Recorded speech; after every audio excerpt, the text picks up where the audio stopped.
অথচ আজকালকার ছেলেরাই মুসলিম নারীর ইজ্জতের দাম বোঝে না। তাদের কুনজর থেকে, আরে কাফের তো কাফের, মুসলিম নারীরাই নিরাপদে থাকে না। যার নিজের বদনজর থেকে মুসলিম মা বোনেরা হেফাজতে থাকে না, ওর কাছে কার ইজ্জত নিরাপদ রে ভাই, কার ইজ্জত? এই জাতির নিজেকে তো আগে ঠিক করতে হবে। এই যুবক দিয়ে আমরাও তো স্বপ্ন দেখি এই যুবকরা এই জামানার মুসাব বিন উমাইর হবে, আর এই জামানার খালিদ বিন ওয়ালিদ হবে, আর এই জামানার হামজা হবে, আর এই জামানার তারেক হবে, আর এই জামানার মোহাম্মদ বিন কাসেম হবে। তো কখন হবে? যখন সবার আগে নিজেকে শুধরে নেওয়ার নিয়ত থাকবে, তখনই তো হবে। যে নিজেই নিজের ব্যাপারে শুধরাতে আগ্রহী না, তার দ্বারা আরেকজনের কি ফায়দা হবে রে ভাই? ওই যে তালেবান শব্দ শোনেন না, তালেবান শোনেন না, সবাই ভাবে এটা একটা দলের নাম। এনসিপি একটা দল, আওয়ামী লীগ একটা দল, বিএনপি একটা দল, জামাত ইসলামী একটা দল, এগুলো দলীয় নাম না। তালেবানকেও সবাই ভাবে কি এটা একটা দলীয় নাম। হামাস যেমন দলীয় নাম, ইখওয়ান যেমন দলীয় নাম, না রে ভাই, তালেবান কোনো দলীয় নাম না। তালেবান অর্থ কি জানেন? ছাত্র। তালেবান অর্থ কি? ইংলিশে যেটাকে বলে স্টুডেন্টস বহুবচন, বাংলায় যেটাকে বলে ছাত্র, আরবিতে যেটাকে বলে তলাবাতুল ইলম, পশতু ভাষা, পশতু আফগানিদের মূল ভাষা যেটা, পশতু ভাষায় ওইটারই বলে তালেবান। তো তালেবান নাম হলো কেমনে? নাম কেউ রাখে নাই, অটো হয়ে গিয়েছে। ওই ছাত্র নিয়ে নেমেছে, এখন লোকে বলে কিরে এই পোলাপান এগুলো কোত্থেকে আসলো যুদ্ধ করতে? ওই যে ছাত্র ছাত্র ছাত্র, বাস ওইখান থেকে দলীয় নাম হয়েছে। যেমন আমরা তবলিগ বলি না, তাবলিগ জামাত, তাবলিগ কিন্তু এই নাম কোনোদিন কেউ রাখে নাই। ইলিয়াস রহমতুল্লাহ নিজে বলেছেন যে আমি এদের নাম তবলিগে জামাত রাখি নাই, এটা মানুষ ডাকতে শুরু করে দিয়েছে, আমি রাখে নাই। তিনি বলেন আমি তো নাম রাখার সুযোগই পাই নাই। আমি যদি নাম রাখতাম তেহরিকে ইমান, ইমানি আন্দোলন, তেহরিকে ইমান, কিন্তু নাম রাখা চান্সই পাই নাই। মানুষ নাম দিয়ে দিয়েছে তবলিগি জামাত, অথচ এটা কিন্তু অফিসিয়াল নাম ছিল না, এমনি এমনি লোকমুখে হয়ে গিয়েছে। একইভাবে তালেবান কোনো নামই ছিল না, কিন্তু ওই যে ছাত্র নিয়ে বের হয়েছে নারীর ইজ্জত বাঁচাবে বলে, দেশ থেকে সব দুর্নীতি, দুঃশাসন, চাঁদাবাজি, লুটতরাজ বন্ধ করবে বলে, আল্লাহর জমিন, আল্লাহর দিন জিন্দা করবে বলে প্রথমে ভেবেছে কে আমার ডাকে সাড়া দেবে। আরে দিলে দেখ, না দিলে না দেখ। আমার নবীও তো একসময় চিন্তা করেছিলেন, আরে কে আমার ডাকে সাড়া দেবে? চিন্তা করেন নাই? আম্মাজান খাদিজা প্রথম ঈমান এনে নবীকে সান্ত্বনা দিলেন, সর্বপ্রথম ঈমান এনে নবীকে সান্ত্বনা দিলেন, ইয়া রাসূলুল্লাহ আমি তো আছি আপনার সাথে। এরপর আবু বকর রাদিয়াল্লাহু আনহু ঈমান আনলেন, বাচ্চাদের মধ্যে আলী রাদিয়াল্লাহু আনহু ঈমান আনলেন, গোলামদের মধ্যে যায়েদ রাদিয়াল্লাহু আনহু ঈমান আনলেন। ওই সময় তো নবী জানেন না কয়জন তার ডাক শুনবে, কয়জন তার সঙ্গী হবে, কিন্তু আলহামদুলিল্লাহ শুরু হয়েছিল এক আম্মাজান খাদিজাকে দিয়ে। আজকের দুনিয়ায় 2 বিলিয়নের বেশি আমার নবীর উম্মত আছে। আজকের দুনিয়া বর্তমানে, আর অতীত থেকে টানলে সুবহানাল্লাহ কি পরিমাণ আছে। তো ওরাও জানতো না, এই মোল্লা ওমর, এই কানা লোকটাও জানতো না, এক চোখ শহীদ হওয়া লোকটাও জানতো না আগামী দিনে কে অপেক্ষা করছে। বের হয়েছিল খুব সামান্য স্বার্থ নিয়ে। তো জুলুম যখন বেড়ে যায়, ওই সময় যারা জাতির পাশে দাঁড়ায়, মানুষ তাদেরকেই নেতা মেনে নেয়, এটাই স্বাভাবিক কথা। আজকের বাংলাদেশে অনেক জুলুম আছে নাকি নাই? আজকের বাংলাদেশে অনেক জুলুম আছে নাকি নাই?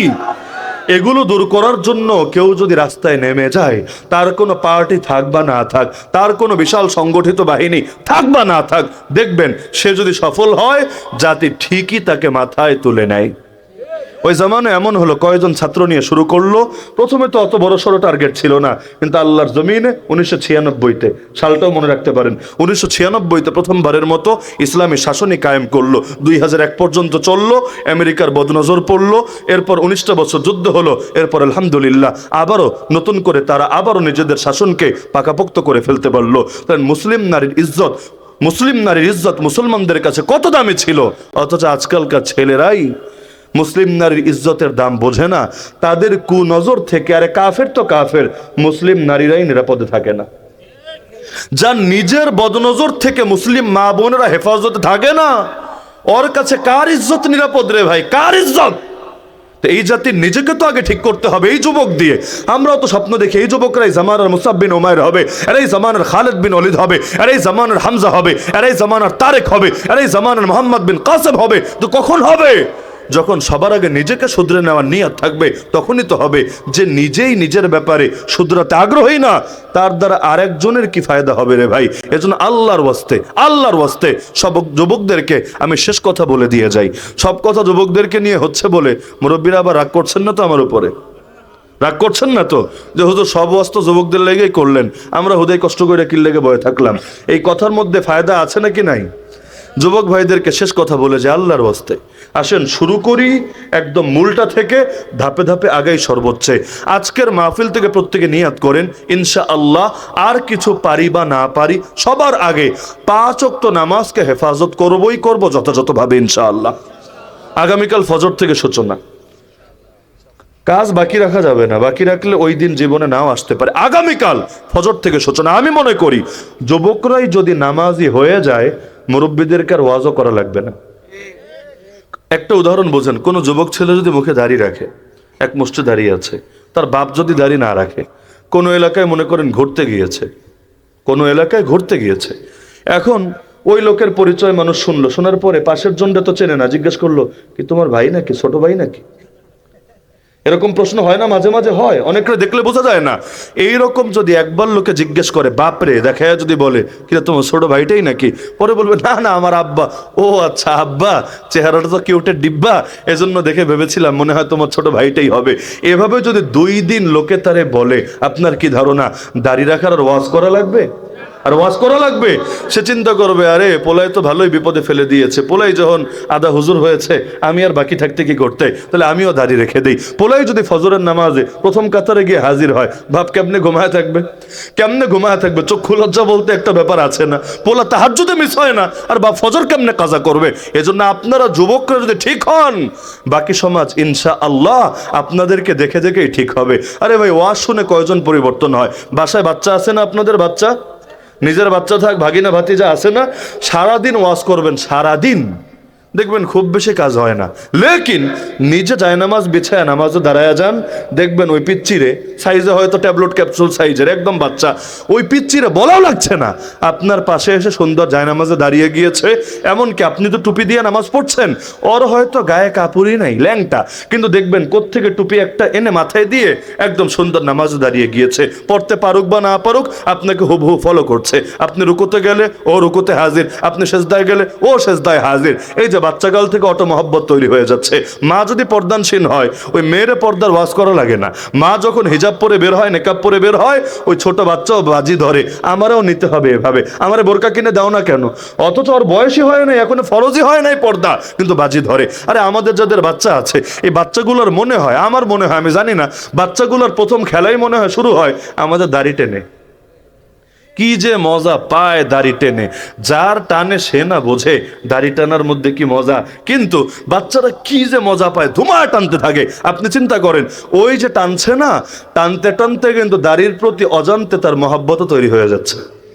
সেটাই বুঝছে পুরুষ মানুষ এমনই হয়, পুরুষ মানুষ এমনই হয়, তার মায়ের চেহারায় দাড়ি নাই, বাপের চেহারায় দাড়ি আছে, মানে এটাই পুরুষের পুরুষত্বের প্রতীক, এটাই তার ঐতিহ্য, এটাই তার শান। এটা কিন্তু অত তার মাথায় সেট আপ হয়ে যাচ্ছে। যেমন আমার বাচ্চারা আমি কোনোদিন পাঞ্জাবি পরা নিয়ে বয়ান করি নাই, বয়ান কি মানে নসিহত করি নাই, কিন্তু বাইরে ওদেরকে শার্ট প্যান্ট পরায়া বের করা সম্ভবই না, একদম কান্না শুরু করে দিবে। এমনকি মাঝে মাঝে ঘুমের মধ্যেও ওই টুপি নিয়ে ঘুমায়, মানে ওর আগ থেকে টুপিটা খোলা যায় না, তার কাছে মনে হয় টুপি খুলেছে, মানে তার ইজ্জতে হাত দিয়ে বসেছে, একদম টুপি মাথায় দিয়ে ঘুমাবে, অথচ কোনো ওয়াজ করা লাগে নাই, এমনি হয়ে গিয়েছে। একইভাবে আমাদের নেতাগুলো যদি ভালো হতো, বাংলাদেশের নেতাগুলো যদি ভালো হতো, জাতির এত ওয়াজ নসিহত ওসিয়াত করা লাগতো না। এদেরকে দেখে দেখেই মানুষ অর্ধেক ঠিক হয়ে যেত। যে প্রতিষ্ঠানের দেখবেন অফিসার নামাজি, ওই প্রতিষ্ঠানের কর্মীরাও ধীরে ধীরে নামাজি হয়ে যায়। আমি 2 দিন আগে একটা ছবি দেখলাম, বুয়েটের কিছু শিক্ষক এক রুমে বসে আছে, চা নাস্তা খাচ্ছে, গল্প করছে। প্রথমে আমার কাছে দেখে মনে হয়েছে মনে হয় কোনো মাদ্রাসার অফিস রুম। মাদ্রাসার অফিস রুমগুলো যেমন থাকে না, সব হুজুর হুজুর টাইপের লোকরা বয়ে আছে, এইরকম একটা অবস্থা। পরে ক্যাপশনে লেখা দেখি এরা হলো বুয়েটের প্রফেসর। পুরো আসমান থেকে বললাম হায় রে, বুয়েটের মধ্যে এত হুজুর গিয়া ঢুকলো কিভাবে? পরে কাহিনী জানলাম এই পুরোটাই হয়েছে একজন, মাত্র একজন মানুষের বরকতে। সেই মানুষ হলেন বুয়েটের সাবেক প্রফেসর হামিদুর রহমান। ওই যে হাফেজ হুজুর রহমাতুল্লাহ খলিফা কিছুকাল আগে ইন্তেকাল করেছেন। আল্লাহর বান্দা একা চেঞ্জ হয়েছেন, তাকে দেখে পুরো একটা প্রজন্ম চেঞ্জ হয়ে গিয়েছে। আমাদের বাংলাদেশের প্রধান উপদেষ্টা যদি, উদাহরণ দিচ্ছি মনে কষ্ট নিয়েন না, প্রধান উপদেষ্টা যদি আজকে জাতীয় মসজিদের খতিব হতেন, বুঝেন নাই, জাতীয় মসজিদের খতিব তিনি হতেন, জাতীয় ঈদগাহে ঈদের নামাজ তিনি পড়াতেন, এই যোগ্যতা যদি তার থাকতো, এইরকম মাকাম যদি তার থাকতো, তাহলে মানুষ তার পেছনে নামাজ পড়ার জন্যে, একবার তার দেখার জন্যে পাগলের মতো ছুটে যেত নাকি যেত না? স্বাভাবিক ব্যাপার এটা। এজন্য দেখবেন বাংলাদেশে ওই ধরেন বড় বড় রাজনৈতিক দল যেগুলো আছে, সব নেতা তো একরকম না। যেই যেই নেতারা ধর্মপ্রাণ তাদের কর্মীরাও আলহামদুলিল্লাহ ধর্মপ্রাণ, আর যেই যেই নেতারা আধানাস্তিক অথবা বামরাম টাইপের, ওইগুলার কর্মীগুলো ওই রকম চুলকানি মার্কা টাইপের। এটাই স্বাভাবিক বটে। এজন্য আমাদের নেতাগুলো চোর, এজন্য জাতিগতভাবে আমরা চোরের জাতিতে পরিণত হচ্ছি, তাই না? জাতিগতভাবে আমরা চোরের জাতিতে পরিণত হচ্ছি। আর ইসলাম কায়েমের কথা বললেই সব নেতারা খালি ভয় পায়, সাংবাদিকরা খালি প্রশ্ন করে, হুজুর আপনারা ক্ষমতায় গেলে কি হাত কেটে দেবেন? আমি প্রথমে বুঝতাম না, এত প্রশ্ন থাকতে এই প্রশ্ন করে কেন? হাত কাটবেন, ইসলামে গিয়ে খালি হাত কাটতে বলেছে, আর কোনো বিধান না ইসলামে? হাজার হাজার বিধান আছে, খালি হাত নিয়ে চিন্তিত কেন? পরে বুঝলাম বাংলায় বলে চোরের মনে পুলিশ পুলিশ, ওরা হাত কাটা নিয়ে ভয় পাচ্ছে। মানে এক একজন এই হারে চুরি করা করেছে, এই হারে সম্পদ পাচার করা করেছে, ওরা ভয় পায়। যদি আসলে ইসলামের আইনে বিচার হয়, অধিকাংশ নেতার তো হাত খুঁজে পাওয়াই হবে দায়। পরে আবার ভোট চাইতে আসবে কিভাবে? জেল খাটলে তাও তো সিল লাগে না, সিল লাগে না। এগুলো 2 দিন আগে পরে স্বাভাবিকভাবেই এসে হাজির হয় মানুষের সামনে। হাত মোবারকে যদি কাটা থাকে, হাত তো আর টিকটিকি ল্যাংজা না যে 2 দিন পর আবার গজাবে। এরপর যদি কাটা হাত নিয়ে আইসা বলে আমারে ভোট দিয়েন, আমার কাছে আপনাদের সম্পদ নিরাপদ থাকবে, আপনাদের সব সুযোগ সুবিধা আমার কাছে সুরক্ষিত থাকবে, পাবলিক ভোট তো দিবেই না, জোতার মালা পরায় দিতে পারে। এজন্য তারা ভয় পায়। থাক, ইসলামী আইনের দরকার নাই রে বাবা। যেমন ইসলামী আইন আসলে নামাজ কি ঐচ্ছিক হবে না বাধ্যতামূলক হবে? জানেন না আপনারা?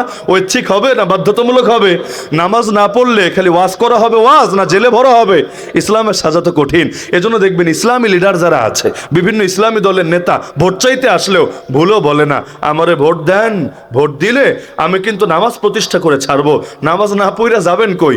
একদম মাইনকে চিপায় থাকলেও খুঁজা বের কইরা মসজিদে নামাজের কাতার দাঁড় করায় দিব। তাও না আসতে চাইলে পুলিশ দিয়া কাশিমপুরে ভরে রাখবো। এই কথা জীবনেও বলবে? বলবে না, কারণ জানে এই কথা যদি বলে ভোট যেই কয়টা কপালে আসার ছিল ওইগুলো আর আসবে না। পাবলিক চিন্তা করবে নামাজ পড়লে পড়বো, না পড়লে নাই, এটা আল্লাহর সাথে বুঝবো। কিন্তু এমন নেতার দরকার নাই যে নামাজ না পড়লে আমাদেরকে উল্টা জেলে ভরবে। এজন্য আমার সব কথার মূল কথা, যুবক ভাইয়েরা আসেন আমরা ইসলামকে আঁকড়ে ধরতে শুরু করি নিজের জীবন থেকে। রাজি আছেন ইনশাআল্লাহ? একটা বাতি যদি জ্বলে যায়, এটা থেকে 1000 বাতিও জ্বলা সম্ভব। আর একটাই যদি না জ্বলে, তাহলে কিসের থেকে বাকিগুলো জ্বলবে? এজন্য আসেন না আমরা জ্বলে যাই, আমরা জামানের ওমর হয়ে যাই। ইনশাআল্লাহ এই দেশের মধ্যেও একদিন পরিবর্তন সূচনা হবে। সারা দুনিয়া ইনশাআল্লাহ একদিন ইসলামের দুনিয়ায় পরিণত হবে। সেদিন ইনশাআল্লাহ আপনাদের নামগুলো সেই বেলালদের নামের সাথে, আম্মার ইয়াসিরদের নামের সাথে প্রথম সারির কোরবানিদাতা হিসাবে লেখা হবে। রাজি আছেন ইনশাআল্লাহ? তাহলে মাহফিল হয়েছে একদিন, মিশন চলবে প্রতিদিন। মাহফিল হয়েছে একদিন, মিশন চলবে প্রতিদিন। আগামীকাল থেকে মিশনে নাইমা যান, নামাজ থেকে শুরু করেন, এরপর একটা একটা করে ইসলামের বিধানগুলো প্রতিষ্ঠিত করতে শুরু করেন। এরপর ইনশাআল্লাহ ব্যক্তি জীবন থেকে পরিবার, পরিবার থেকে সমাজ, সমাজ থেকে রাষ্ট্র, একসময় গোটা বিশ্ব ইসলামের রঙে রঙিন হবে ইনশাআল্লাহ। আল্লাহ আমাদের সবাইকে তৌফিক দান করুন। আজকে অথবা আগামীতে একসময় না একসময় ইসলাম যে জিন্দা হবে, সেখানে আল্লাহ আমাদের সবাইকে সাধ্য অনুসারে অবদান রাখার তৌফিক দান করুন। এই মাহফিলকে আগামীতে যেহেতু 10 বছর পূর্তি হবে, আমি যুবকদেরকে অনুরোধ করব, 10 বছরের একটা দাম আছে না? 10 সংখ্যার কিন্তু দাম আছে। তিলকা আশারাতুন কামিলা, কোরআনেও আছে, পরিপূর্ণ। আমার অনুরোধ থাকবে আগামী বছর মাহফিল করবেন এমন, বিগত 9 বছর যা করেছেন 9 বছরের মেহনত 1 বছর নিয়ে ঢালবেন। এইরকম মেহনত করবেন, আলেমদেরও দাওয়াত দিবেন, প্রচারণাও ব্যাপকভাবে চালাবেন। আজকে এই বছর যে সাইজ হয়েছে অন্তত আর 2 গুণ 3 গুণ সাইজের করবেন। 10 বছর পূর্তিটা ওই রকম স্মরণীয় করে রাখবেন ইনশাআল্লাহ। নেক আমলে প্রতিযোগিতা করা নিষেধ না, ভালো কাজে প্রতিযোগিতা করা নিষেধ না, বরং আরো প্রশংসনীয়। সুতরাং আগামী বছরের মাহফিলটা ওই কোনো রকম কইরেন না, আরো ভালোভাবে করবেন। হ্যাঁ, বলবেন হুজুর তাহলে 10 করার পর আর বাকিগুলো তো আর ভালো করে করা লাগবে না? না, এরপর বাকিটা বলা যাবে। 1 যুগ পূর্তি আছে, 15 আছে, 20 আছে, কত কিছুই আছে, সব কিছুই আছে। কিন্তু আগামী বছরের মাহফিলটা এর চাইতে আরো সুন্দর করবেন ইনশাআল্লাহ। রাজি আছেন? আপনারাও পাশে থাকবেন। আল্লাহ সবাইকে তৌফিক দান করুন, আমিন। ওমা আলাইনা ইল্লাল বালাগুল মুবিন। আমাকে বলেছিল 11:30 পর্যন্ত করতে, আমি কিন্তু ঘড়ি একবারও দেখি নাই, কিন্তু এখন তাকায় দেখি পুরো 11:30 বেজেছে। আপনার জবান আল্লাহ কবুল করে নিয়েছে, আলহামদুলিল্লাহ।